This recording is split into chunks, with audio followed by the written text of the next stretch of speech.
This is WWE superstar Drew McIntyre, and you're listening to the WWE Podcast. The champ is the one that everybody wants, me. It's going to WrestleMania. Claymore!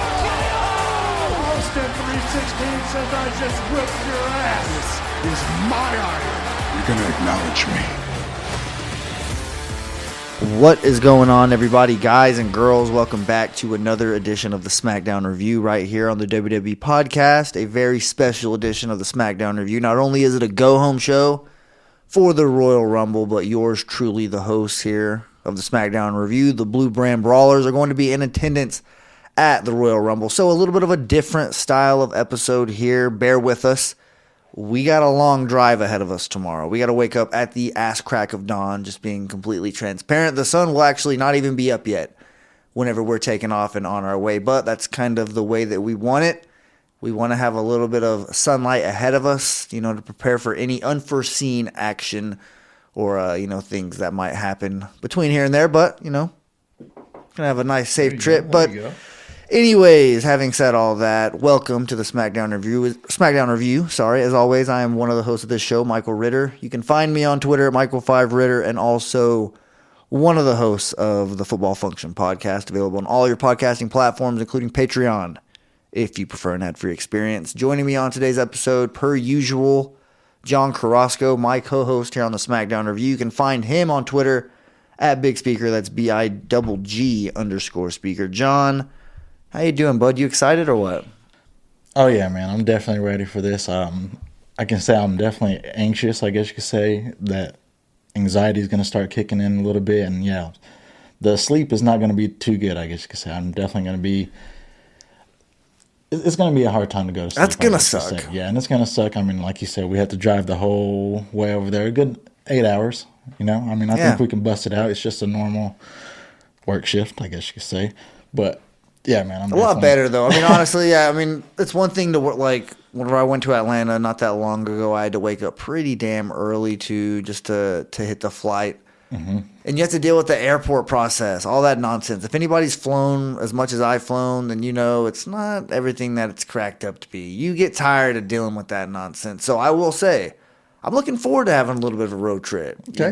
Being able to listen to whatever we that. want. Yeah, don't gotta worry about the ears popping and all that BS. But we got a little bit of a trip ahead of us. So yeah, like we said, bear with us. We're gonna get through the SmackDown Review and cover it in its entirety, but it might not be as long of an episode as what we typically have. There may be a little bit of abbreviation, or if you see us kind of rapid fire going through it, you know why. We did want to apologize and kind of preface it beforehand. But anyways, let's go ahead and get in this bad boy, shall we? This SmackDown that we're going to be talking about, the SmackDown that aired on January 27th, 2023 from Laredo, Texas, here in the great state of Texas.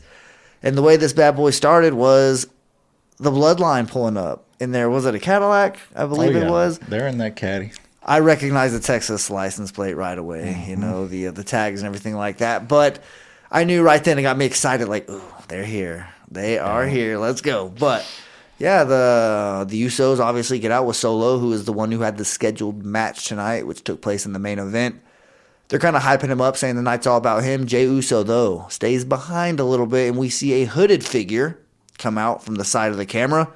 None other than the honorary Uso, Sami Zayn.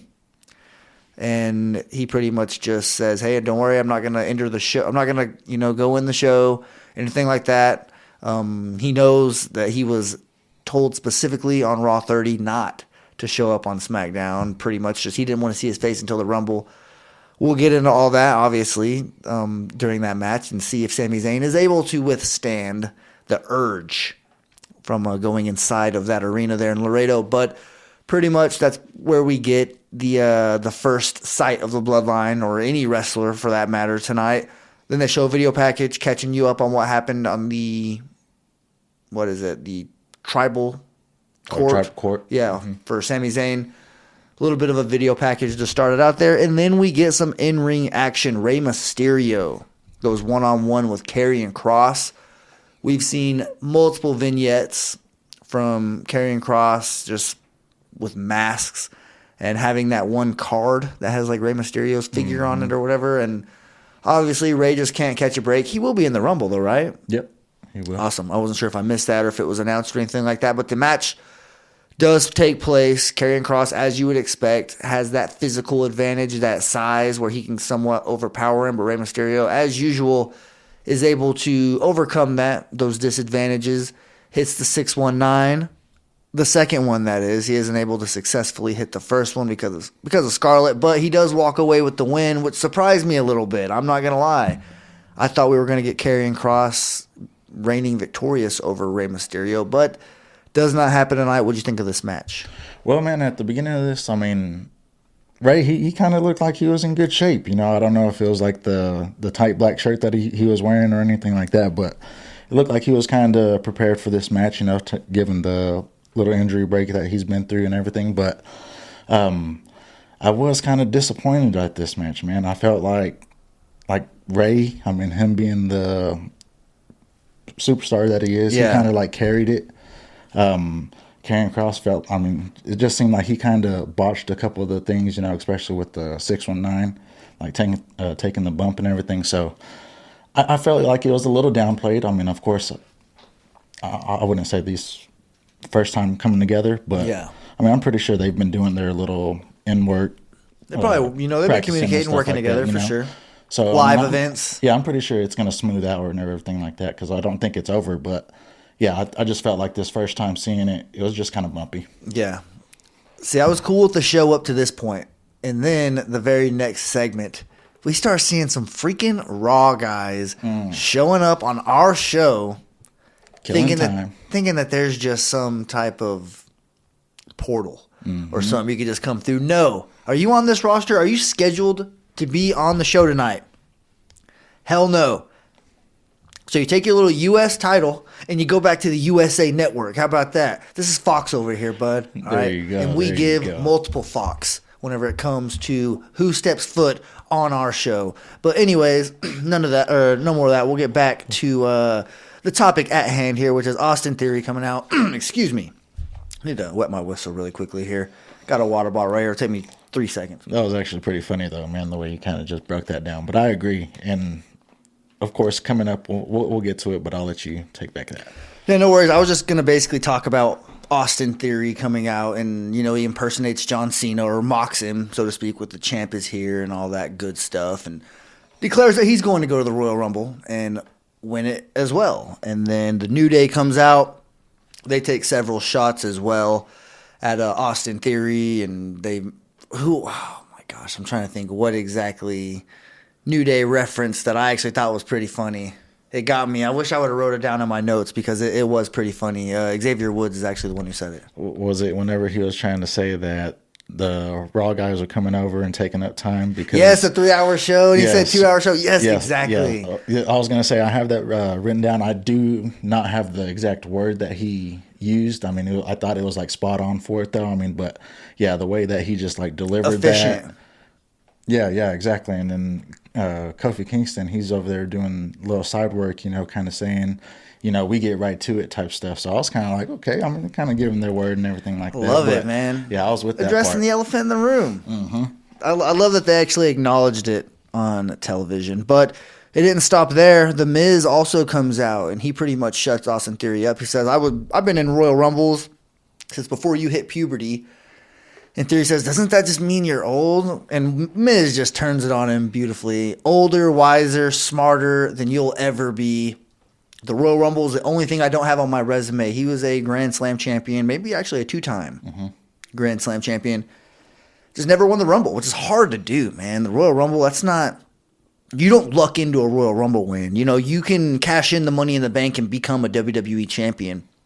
Now, being a Grand Slam champion, especially a 2-time Grand Slam champion, no easy task at all. I'm not trying to discredit that. I'm just saying, winning the Royal Rumble, it's a whole nother bag of bones that you're opening up there. But it doesn't stop there either with Miz. Bobby Lashley comes out, if I'm not mistaken. He comes out next. Yes, he does. And then, who else? The Beast Incarnate, Brock Lesnar. He comes out, delivers a nice little F5 to Bobby Lashley, and he also is entering the Royal Rumble, which Badass for us. We get to see Brock Lesnar, number one. Number two, good luck to anybody who is going to run into him in that ring. I hope it's not like 2021, or I don't remember exactly which Rumble it was, where he was just eliminating, or it might have been 2020, actually, now that I think about it, where he was just eliminating people left and right. Like, every time somebody would come out one by one, they would get eliminated. So you didn't get the traditional 10-plus people in the ring at once getting thrown over the ropes and all that stuff. So I do want to kind of see how that plays out. Just who's going to eliminate him. That's a tough task. You eliminate Brock Lesnar, that's automatic. You're over. Heck yeah. So I guess we'll see who gets lucky enough. Remember, when we're sitting in the crowd tomorrow and you see me lose my you-know-what when Brock Lesnar gets thrown over, that's going to be a big moment. It's going to be a pretty big moment. But that's all that segment has right there. It's pretty much just everybody declaring their entry for the Royal Rumble match. And we did get a lot of spots filled tonight. We got a lot of people who aren't on SmackDown involved in this segment. What were your thoughts on this? Well, I mean, like I said at the beginning, of course, Xavier Woods, New Day, I guess you could say, they kind of like blew it out the water, you know. But other than that, I mean, I kind of felt it kind of got dragged, like how they were saying, you know, with the talking and everything like that. I'm kind of happy that Bobby Lashley, he came out there and kind of like cleared the ring. And then Brock Lesnar, you know, he comes out and just wipes the dude, last man standing, I guess you could say, and goes about his business. You know, that was good work for me. Yeah. No doubt, no doubt. Let's move on to another match here, shall we? Lacey Evans. She looked great, I will say. Yes. I like when she shows up. When she shows up, she looks a hell of a lot better than when she's in these various video package, these vignettes, whether it's her sob story part whatever, where it went on for like 2 months or something like that, and then training videos. I don't even know what to expect now, but she comes out and she demolishes somebody, some local talent from Laredo, who in her own right looked pretty impressive as a little. It wasn't your typical squash match, you know. She actually looked like she could go. Like, she was probably better than a lot of the AEW women's wrestlers, or maybe even some NXT. But either way, I felt like Lacey, without a doubt, was in control of this. She does win with a Cobra Clutch, tribute to Sergeant Slaughter. It wasn't the smoothest. You kind of had to, if it wasn't for Michael Cole telling you it's the Cobra Clutch, you might not have known that that's what she was doing there. But she does that after a women's riot. So that combination right there is pretty lethal. She adds to the SmackDown women's division. I like to see her in the ring. So, yeah, I definitely want to see her more often here on the show. What were your thoughts on, I believe Jasmine was the Enhancement Talent's first name. Didn't really catch her last name. But either way, she suffers defeat to Lacey Evans. I want to say it was Leroy. I mean, I don't want to say or it's Butcher or anything like that, but that's just kind of what I heard from, you know, Michael Cole and Wade talking about it. But I guess this was an all right match for me, I guess you could say. Like you said, whenever Lacey Evans comes out, it's always better, you know. I do like this version of her. I feel like it's more like she's the drill sergeant rather than being the, like one of the army members, I guess you could say. She's actually like the top dog at this, you know, giving the orders. She's a sergeant. She ain't a soldier. Yeah. See, that's what I'm trying to put down right there. And yeah, I kind of feel like that's what she's trying to present to us, and I like it. So definitely not mad at it or anything, but the wardrobe malfunction with the boot and everything, her heel came off. Yeah. Oh, dude, that was so freaking funny. I was just like, she comes back, and then, of course, this has to happen to her and give her the embarrassing moment, but she tried to use it as a little weapon. The referee caught her and everything like that. And it was just funny, man. Yeah, good stuff. Good stuff, without a doubt. What happens next? Oh, yeah, we get backstage segment. Drew McIntyre and Sheamus, formerly known as the Banger Bros, they're talking to Kayla Braxton. They're kind of hyping each other up for the Royal Rumble and, you know, just getting prepared for their tag team match that they're about to have against Hit Row. And they're just, you know, slapping each other back and forth, which is pretty funny. Kayla's standing there, probably like 2 feet shorter than both of them, just barely in the picture there. And then they go out to the ring, and they're attacked from behind again by the Viking Raiders. Because the Viking Raiders attacked them after SmackDown went off the air a few weeks ago, and it was very WWE 2K storyline-ish. But they did not, I guess, get satisfied there. They got beat by them in the tournament last week. Now this week, they're like, you know what, screw these guys. Let's go attack them one more time. So they demolish Drew and Sheamus, which means they cannot compete against Hit Row. Hit Row comes out anyways, though, and they end up having to go up against Braun Strowman and Ricochet. How'd this match play out? Well, I mean, this one was coerced. I mean, I felt like Ashante, he was Adonis, he was definitely like put over, over Hit Row. I mean, not Hit Row, Top Dollar, my bad. And it felt like he was just kind of displayed a little bit more in ring. I guess you could say he took most of the beating. He did most of the action. Top Dollar, he tapped in, tag in, I guess you could say, do a little kick or something, tag right back out. It wasn't even much. So I do feel like I am a little bit more impressed by the way that Ashante, he's actually being pushed, I guess you could say. But other than that, man, I do like how they kind of kept Ricochet from tagging in Braun Strowman for like a good amount of the time at the beginning of the match, trying to wear him down and everything like that. So it felt like they were kind of doing their tag team thing in a way. But, I mean, other than this, I mean, I thought it was a pretty good match. Can't really complain about it. I do like that Ricochet and Braun Strowman do advance, though. Yeah, that's definitely a nice one. So I'm kind of confused. How did they end up? Did they just get awarded the spot in the tournament because they got attacked? Like, did they just get like a second chance? Like, what made Braun Strowman and Ricochet get this spot, I guess? I don't even know. Like, I felt like you were kind of just like rewarded this for being like the extra tag team, that's probably like available, but that hadn't lost yet in the tournament. Mm-hmm. Yeah, so I mean, I kind of feel, I mean, they took that spot, they did what they had to do, took advantage of it and everything like that, but yeah, can't really say that I can complain about it. Oh yeah, dude. I mean, I feel like they are a little bit of like a Thunder and Lightning type tag team, and I do kind of feel like them putting them in this position to go and maybe create something with Braun Strowman and Gunther a little bit down the lines. I feel like that's kind of how this is kind of playing into it. Yes, you are not wrong there, bud. Another thing that kind of jumped out to me in this episode was Charlotte Flair in her interview with Ryan Satin in the Out of Character podcast, which shout out. It might not even be a podcast. It might just be like a Fox Sports type thing. I don't know. That's on me. But definitely shout out to Ryan Satin. The Wrestling Sheet podcast was something that I used to listen to all the time. His podcast that he had way back in the day. It's actually crazy how far he's come, just getting an actual job with Fox and, being like a real insider and things like that. He's going to be at the Royal Rumble, I'm pretty sure, in San Antonio.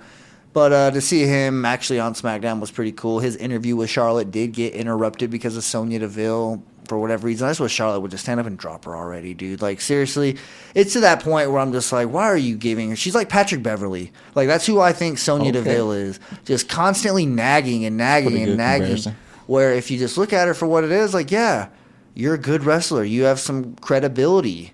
But your mouth is writing checks that your ass can't cash. And I feel like that's where the comparisons to Patrick Beverly kind of line up. And I do believe Charlotte is going to fold her like a pretzel, probably get her in that figure eight, and sayonara. We'll see you next Tuesday.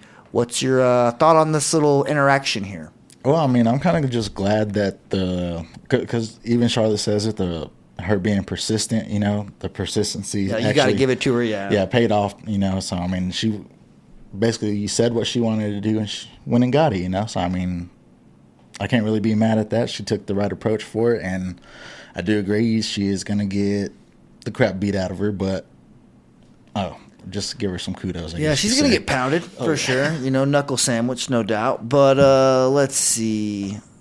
Yeah, but after that, man, I mean, got this little backstage interview with Kayla Braxton. She's talking to Kevin Owens, and she basically just asks if it's a good idea to take on Solo tonight and then turn around and face Roman. Which I asked the same question. Yeah. Like, dude, what the hell are you thinking? I mean, save yourself. You got the Tribal Chief tomorrow, man. Come on. I mean, he definitely he put his body through it, I guess you could say, in this match coming up. But, I mean, he basically just turns around. He says that he wants to take out as many as of the bloodline members before the Rumble as possible, I guess you could say. And then, of course, you hear the Usos. They're, like, walking down the hallway, coming towards them and everything. And Kevin Owens, I mean, he basically just rushes them, but they are separated pretty quickly by Adam Pearce and some officials. And, I mean, there's a little commercial break. I mean, it kind of goes to it, but it kind of just jumps right back into it. And the Usos, they're walking back to the caddy, I guess you could say. And Jimmy gets in. You know, Jay, he kind of does his little step back again, and he picks up the phone, and he calls somebody. And of course, I mean, he gives the little "my dog," you know, my dog, you know who we're alluding to and everything like that. But he Jimmy says that he just needs a little favor real quick, you know, hangs up, goes about his business. Now, I was curious what the favor was because I was like, man, what is going to happen here? Is he going to get him in trouble? Like, he's the one person who was believing in him. Yeah. I just don't know if he was kind of steering him in the right direction there. That question was definitely needed, or it needed to be answered for sure. Quickly. But up next, LA Knight. Is it LA Knight? I wasn't sure who this was. Was it Bray Wyatt in 2014? Or, I don't know. Either way, it's LA Knight coming out with his little bitty lantern, which Funny is stuff, hilarious. man. At first, I wasn't sure, to be honest. Like, he had to kind of walk up, and once the camera got a little bit closer, I was like, that's not Bray Wyatt. And then, sure enough, I was like, oh my gosh, that's freaking LA Knight, which was funny. I will say I enjoyed this segment, just him coming out. One thing I will say, and I just got to get this out. You know how high I am on LA Knight. Yeah. He was my first pick in the stock investment draft that we had at the very end of 2022. I'm not sure how I feel about the yeah chant. I'm not, man. Honestly, I think it's forced. Like, I'm all for organic things like that. Yeah. But, like, I don't know. I don't want you to tell me to do something, you know, like with the what chants.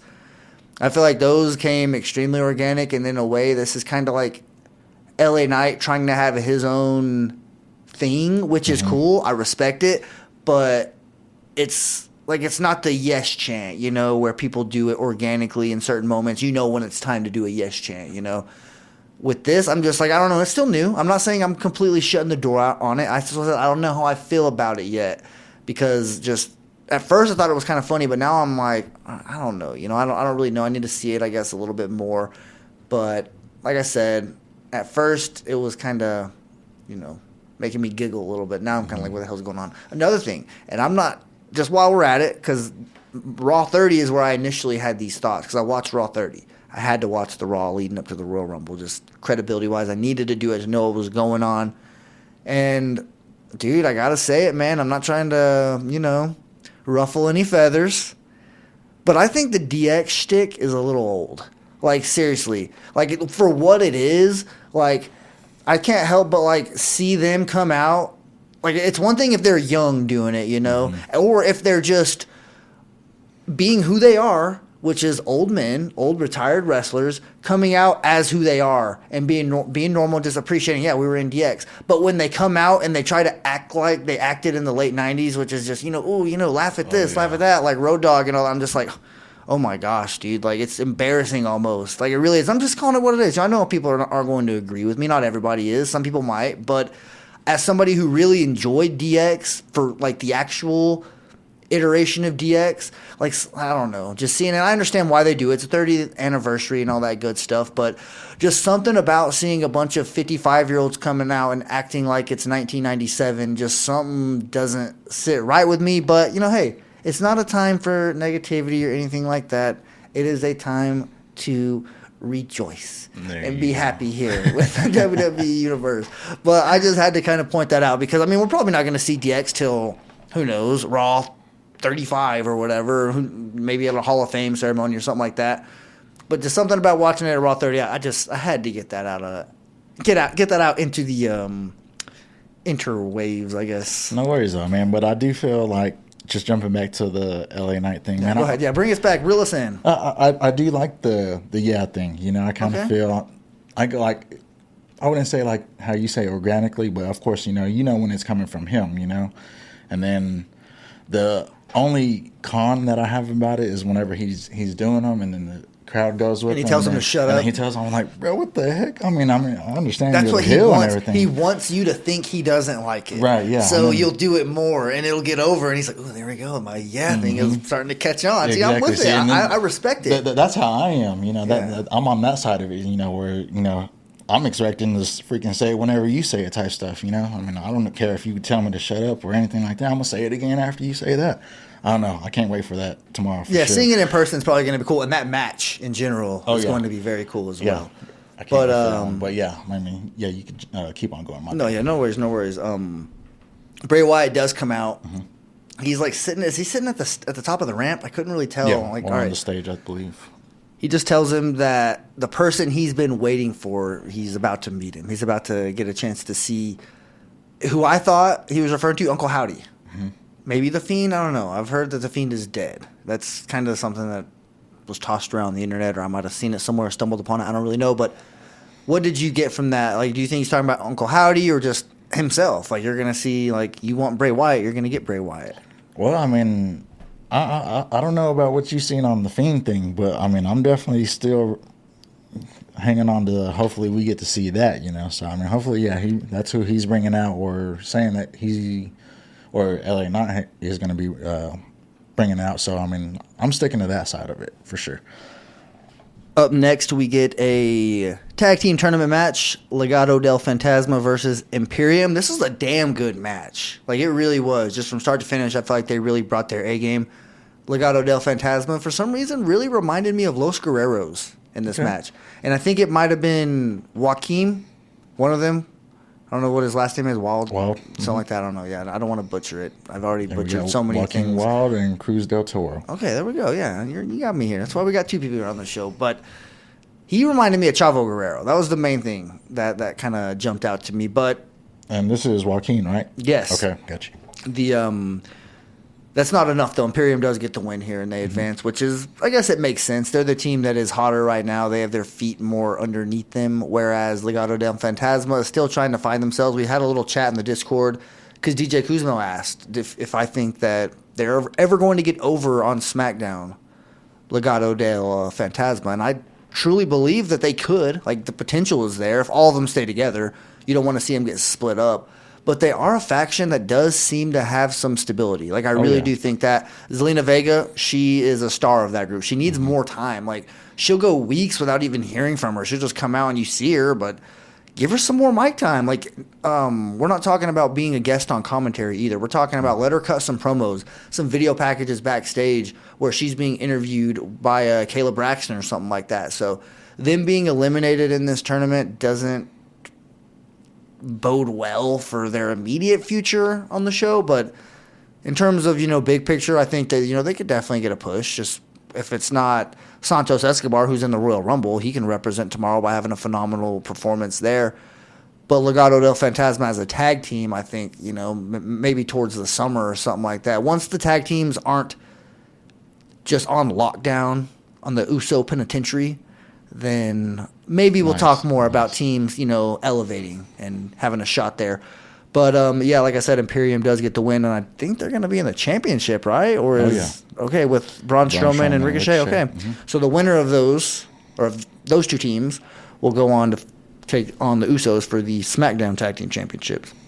Oh, yeah, man. And this was crazy. Like you're saying, LDF, Legado del Fantasma, they freaking impressed me. Like you were saying, I don't even know what you would call this little maneuver that Cruz del Toro did in the corner of the ropes whenever he got like thrown and then kind of like threw both of his legs out. Yeah. And did like on like a kick or something. That was freaking. It was just so bang bang. It looked so good on camera, I guess you could say. And I don't know, man. They both kind of impressed me. They definitely stepped their game up, I guess you could say. And it was kind of strange that Zelina, she didn't go and sit down at the commentary table and talk this time. I wonder if Michael Cole got to her enough or something like that, but I don't know. Like you were saying, she definitely does help the charisma of that team. And of course, I kind of think that it is weird that Santos, he kind of does his own thing. Like maybe if he was to help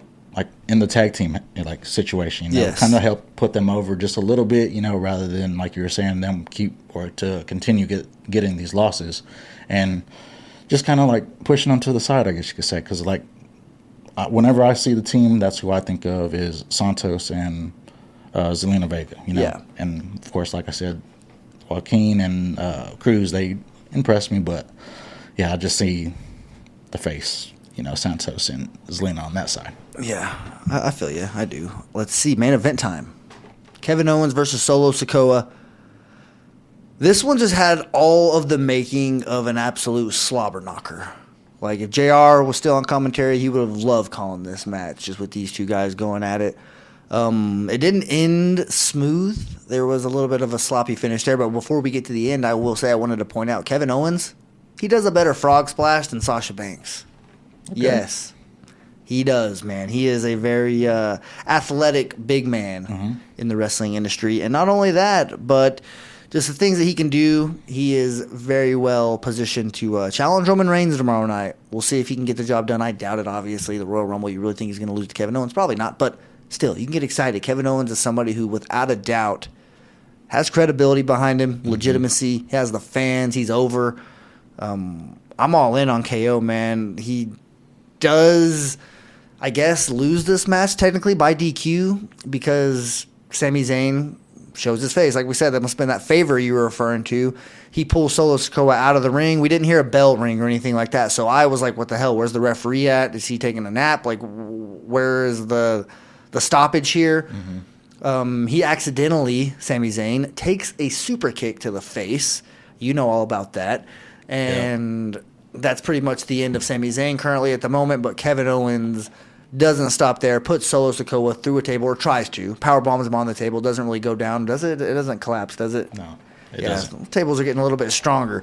But he also hits him in the back with a chair. Still no bell, but he just walks away. I'm guessing that just means automatic DQ or something, unless the bell happened and I just missed it, which very well could have happened. But I was curious what the hell's going on here. Is this match no DQ? Why isn't it stopping? You said you had some questions as well. I just really wasn't sure. That bell definitely would have given a nice indication that the match was over. For sure. So whenever I actually saw him leaving, with the chair and all that, I was like, okay, I guess that's it. And Solo picks up the DQ win. But because Sami Zayn showed up on SmackDown, what does this mean? Is he in trouble now? Like, is he... I mean, he saved Solo still, but he disobeyed deliberately the Tribal Chief's orders. So clearly, that's the topic of discussion right now. You cannot avoid it. We're going to hear more about it tomorrow, I assume, in San Antonio. But right now, you got to just lay your head down and hope that Sami Zayn will still be in the good graces of the bloodline come tomorrow. Oh, well, in that situation, man, I kind of think the eyeballs are like starting to turn towards Jay, because he's the one that's kind of going against the word of Roman Reigns, So that's where I'm kind of like focusing my attention to, like, come tomorrow, I guess you could say. But yeah, man, I mean, Sami Zayn, of course, he's part of this, the whole situation from the beginning. I mean, well, why did he even show up in the first place tonight?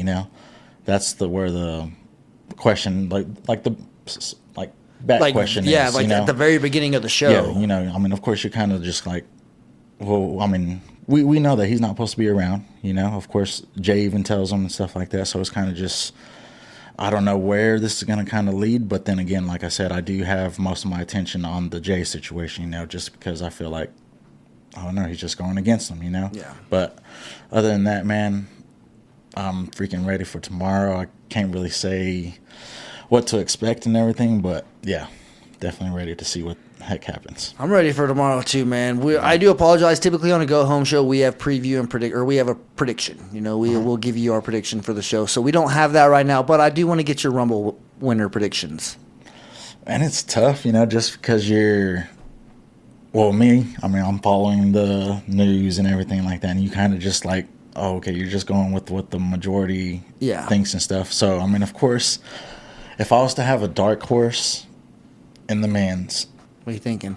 Dang, dude, I'm so confused, and it's good, I mean, of course, I can't even answer, honestly. I'm going Sami Zayn in the men's Rumble. See, I mean, of course, we talked about this off air earlier, and I kind of just didn't want to pigtail with you or anything like that. Kind of just have my own thoughts, but I agree.